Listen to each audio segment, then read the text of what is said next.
যাচ্ছিল, আমি বলতেছি আমাকে খুলে দেন না, আমার আম্মুকে খুলে দেন, হাতে শুদ্ধ খুলে দেন। ওরা বলতেছে তোমার আম্মুর সাথে আমাদের কাছে না হেডকোয়ার্টার আছে, একদম মহিলাকে মারতেছে আপনার একজন পুরুষ, এত বড় একটা পুরুষ আমার আম্মুকে মারছে, আমার সামনে কিন্তু আমি কিছু করতে পারি না।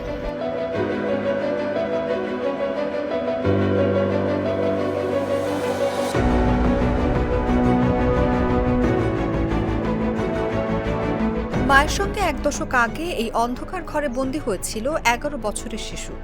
দিনের পর দিন পার হয়েছে র‍্যাব কার্যালয়ের আয়নাঘর, গোপন কারাগার এবং নির্যাতন সেলে। একটা সময় পর সে মুক্তি পেলেও মাকে খুঁজে পায়নি আর। না, জি, আমাদের হচ্ছে আমার আম্মুকে জীবিত চাই আমরা।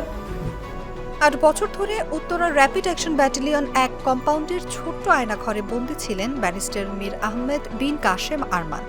প্রতিটি দিন পার করেছেন অগ্নি পরীক্ষার মধ্য দিয়ে। কোথায় ছিলেন? At বছর এখানেই ছিলেন। I couldn't tell whether to stay all night from the sun. They used to blindfold us and handcuff us. In the night they used to handcuff us to the back. They wouldn't tell us where I was. They wouldn't tell us even time for prayers. Literally, it felt like I was buried alive. They gave us a worse than that experience, and it continued for 8 years. মাঝখানে কোনো সময় বার করে নিয়ে গেছে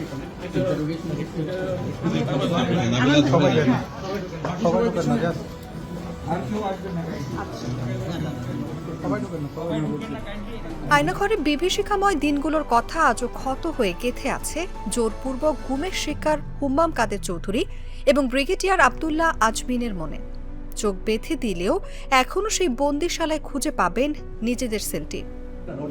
এইটার উপরটা কত সাদা কাগজ দেওয়া ছিল, আর বাকি তিনটা কালো ছিল। সাদা কাগজ ছিল, মাঝে মাঝে লাইট ছিল, আলো দেখতে পারতাম, মেসটা দেখতে পারতাম, আমি দেখতে পারতাম।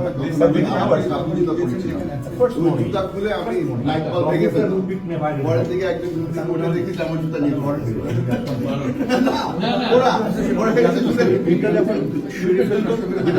আমাকে তখন রাবারের চপ্পল দিয়ে তখন তার রং light will be on all the time, light বন্ধ করে দিবেন, লাইট অফ করে দিবেন। গত জুলাইয়ে সাদা পোশাকে তুলে নিয়ে যাওয়া হয় আসিফ মাহমুদ, সজীব ভুঁইয়া এবং নাহিদ ইসলামকে। রাখা হয় ডিজিএফআই এর টর্চার সেলে। এতদিন পরেও দেয়াল দেখিয়ে চিনেছেন কোন কক্ষে বন্দী ছিলেন তারা।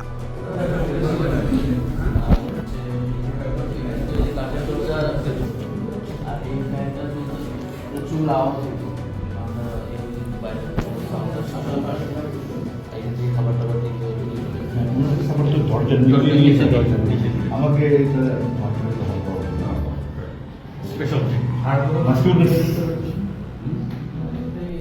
ভারতের প্রধানমন্ত্রী নরেন্দ্র মোদীকে সমালোচনা করার অভিযোগে অপহরণ করা হয়েছিল এই তরুণ নির্বাহীকে। দিনের পর দিন ৩টি সন্তানের পিতাকে আটকে রাখা হয়েছিল আয়নাঘরে। ওরা মাইক্রোতে আমার রিক্সা ব্লক করে আমাকে গাড়িতে তুলে নেয় অ্যান্ড আমাকে প্রথমে র‍্যাব 11-তে নিয়ে যায় নারায়ণগঞ্জ। ওইখানে একটা সেলে রাখা হয়, ঘুম সেলে। এর পরের দিন রাতেই আমাকে এখানে নিয়ে আসা হয়। সো নিয়ে এসে আমাকে, আমার শার্ট প্যান্ট ছিল, আমাকে লুঙ্গি পরিয়ে দেয় এবং টি শার্ট পরিয়ে দেয়। সো পরার পরে আমাকে, আমি তো ব্লাইন্ড ফোল্ডেড ছিলাম, তো আমি এখানে আমাকে বলে শুয়ে থাকো তুমি এখানে। আমি শুয়ে থাকলাম এবং don't make any sound, and আমি সেটা করিনি। একটা পর্যায়ে আমি চেষ্টা করছিলাম বোঝার জন্য যে আমি আসলে কোথায়। সো আমি চোখ ব্লিঙ্কিং করে I just trying to lose my blind fold and I saw someone just from this side, he's just moving his hand and trying to getting my attention. So I saw him and he just 10 minutes just sit down, and I sit down and I was just, my handcuff was in the back side, so samne niye asho. So I just did like this and I was just crying. I just thinking about my two small child. ভাগ্যক্রমে জীবিত ফিরেছেন মা হারানো এই সন্তান আরমান, হুম্মাম কাদের, আব্দুল্লাহ আজমি, নাহিদ, আসিফ কিংবা এই নির্বাহী। কিন্তু শেখ হাসিনার সাজানো গোছানো আয়নাঘর নামক মৃত্যুকূপ থেকে মুক্তি পায়নি অনেকেই। এখনো তাদের পরিবার জানে না কোথায় আছে তাদের প্রিয়জন। বুধবার সকালে রাজধানীর আগারগাঁও, কচুক্ষেত ও উত্তরার 3টি আয়নাঘর পরিদর্শনকালে অন্তর্বর্তী সরকারের প্রধান উপদেষ্টা ডক্টর মোহাম্মদ ইউনূসকে আয়নাঘরে থাকাকালীন সেই ভয়ঙ্কর দিনগুলোর কথা জানিয়েছেন ভুক্তভোগীরা। বন্দিশালা ঘুরে দেখে স্বৈরাচারী আওয়ামী লীগ সরকার দেশে আইয়ামে জাহিলিয়াত প্রতিষ্ঠা করেছিল বলে মন্তব্য করেন প্রধান উপদেষ্টা। বলেন, এইরকম টর্চার সেল সারা দেশে জুড়ে আছে, সংখ্যাও নিরূপণ করা যায়নি। আমরা এমনি শুনি আইএমএ জাহেলিয়াত বলে একটা কথা আছে।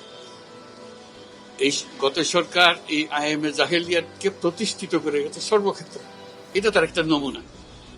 সমাজকে এসব থেকে বের করে না আনা গেলে সমাজ টিকবে না বলে উল্লেখ করে নতুন সমাজ গড়া, অপরাধীদের বিচার করা এবং প্রমাণ রক্ষার উপর জোর দেন অধ্যাপক ইউনূস।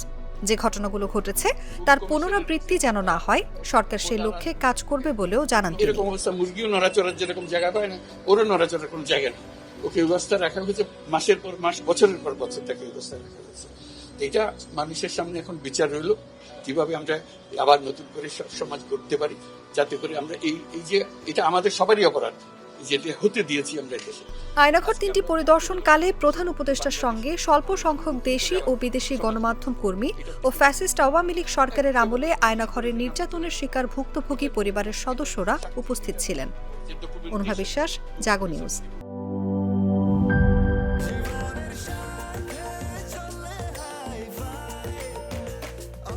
স্বাস্থ্যকর অল টাইম, সব সময় অল টাইম হেলদি লাইফ।